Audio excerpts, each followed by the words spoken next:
Hi viewers, welcome back to my channel learn to earn with JK. అందరికీ నమస్కారం. ఇప్పుడు మన ముందు ప్రముఖ ఆధ్యాత్మికవేత్త, ప్రముఖ హస్త సాముద్రికులు డాక్టర్ ప్రొఫెసర్ ముల్లపూడి సత్యనారాయణ గారు మన ముందు ఉన్నారు. ఈయన అంతర్జాతీయ దుర్గా చైతన్య ఇటువంటి గొప్ప సంఘానికి అధ్యక్షులుగా ఉన్నారు.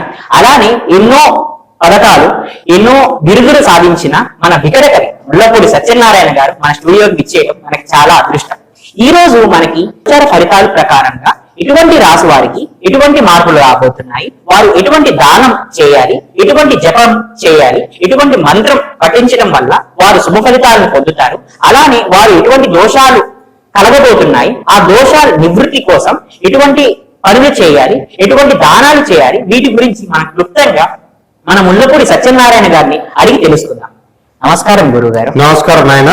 ప్రొఫెసర్ డాక్టర్ ముల్లపూడి సత్యనారాయణ నేను మీ అందరికీ కూడా ఈ యొక్క ధనుసు రాశి వారికి మాస రాశి ఫలితాలని ఈ మార్చి నెల 2025 సంవత్సరానికి గాను చెప్పడం జరుగుతోంది.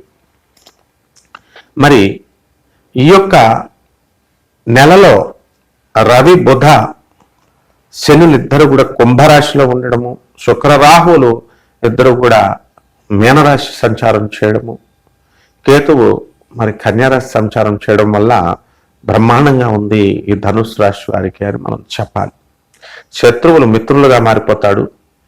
వృషభంలో ఉన్నటువంటి గురుగ్రహ ప్రభావం వలన అనుకున్నవన్నీ కూడా మీరు ముందుకు దూసుకుంటూ వెళ్ళిపోతూ ఉంటారు, సాధించుకుంటూ. ఇక పెద్దల యందు గౌరవం పెరిగిపోతూ ఉంటుంది. మీకు కొంచెం కపటలుగా ఈ ధనుసు రాశి వారు కొంచెం లాయల్టీ తగ్గి బాసుల దగ్గర వీళ్ళకి ప్రొఫెషనల్ ఎథిక్స్ మెయింటైన్ చేయకుండా ఉండడం అనేటటువంటి జరుగుతుంది. కుంభమేళాలకి గుంపులుగా మీరు మీ బంధువులతో వెళ్ళిపోవడం అనేటటువంటిది జరుగుతుంది. ఇక వృత్తి వ్యాపార ఉద్యోగ విషయాల్లో ఆదాయం లాస్ట్ నెల కంటే పెద్ద మార్పు ఏమి రాదు.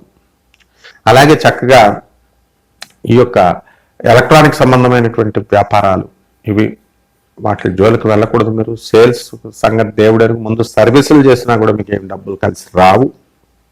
అలాగే ఈ యొక్క ధనుసు రాశి వారు బిల్డర్లు ఉన్నారు, రియల్టర్స్ ఉన్నారు, రియల్ ఎస్టేట్ బిజినెస్ లో నోటి దగ్గరకు వచ్చి ఫ్లాట్లు కొంటామండి అనేటటువంటి వాళ్ళంతా కూడా మిస్ అయిపోతూ ఉంటారు.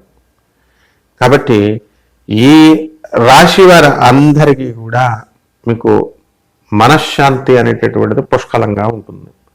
మీకు ఈ నెలలో ఒక స్త్రీ మీకు పరిచయం అవడం అనేటటువంటిది జరుగుతుంది. తర్వాత గుండు గీస్తుందో లేకపోతే మీకు చక్కగా సహకరిస్తుందో ఆ తర్వాత సంగతి తర్వాత చూద్దాం. ఆల్రెడీ కొంతమంది స్త్రీల చేత ధనుసు రాశి వారి గుండెలు ఆల్రెడీ గీకించుకొని ఉన్నారు. కాబట్టి ఈ ధనుసు రాశి వారి స్టూడెంట్స్ ఎవరైతే ఉన్నారో అటువంటి వాళ్ళంతా కూడా బ్రహ్మాండంగా చదవడం అనేటటువంటి జరుగుతుంది. అది సరిపోదు నాయన, ఇంకా చదవాలి. మరి టాప్ 10 యూనివర్సిటీస్ యుఎస్లో మాస్టర్స్ డిగ్రీ చేయాలి, ఎంఐటీలో నాకు సీట్ రావాలి, స్టాన్ఫర్డ్ యూనివర్సిటీలో సీట్ రావాలని కోరుకునేటటువంటి వాళ్ళందరి కోరికలు కూడా మరి నెరవేరుతాయి. జాగ్రత్తగా చదువుకోండి అండ్ ప్రాజెక్ట్స్ అవన్నీ కూడా మంచిగా చేయండి. అలాగే రైతులు బ్రహ్మాండమైనటువంటి ఆదాయాలు తీస్తారు, అప్పులు బాగా ఎక్కువ చేస్తారు, సంపద బాగానే సంపాదిస్తారు, పంటలు బాగానే చేస్తారు. కానీ అవి మార్కెటింగ్ చేసుకోవడం కస్టమర్కి అవి చేత కాదు మీకు. తద్వారా మీరు కొంత రావాల్సినటువంటి రాబడి రాకుండా కొంచెం ఉండిపోవడం అనేటటువంటి జరుగుతుంది. సాంప్రదాయబద్ధంగా మన తాత ముత్తాతలు గురువులు చెప్పినటువంటి జ్యోతిష పరిహారాల ప్రకారము రాహు జపం చేసుకోండి, రాహు స్తోత్రాలు చదువుకోండి, రాహుకి కిలోంపావు మినుముల్ని ఆవుపేట రంగు ఉన్నటువంటి వస్త్రాన్ని ఇచ్చి పేద బ్రాహ్మణులకి శనివారం నడుపుతాయి 8 గంటలకి దానం చేసుకోండి.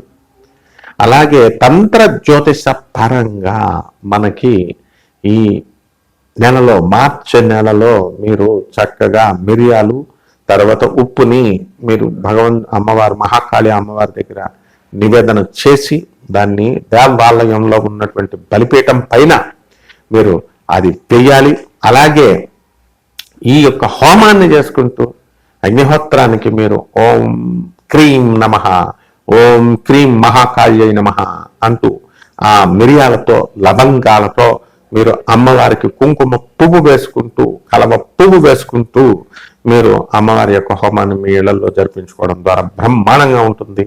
ఈ నెల శుభమస్తు.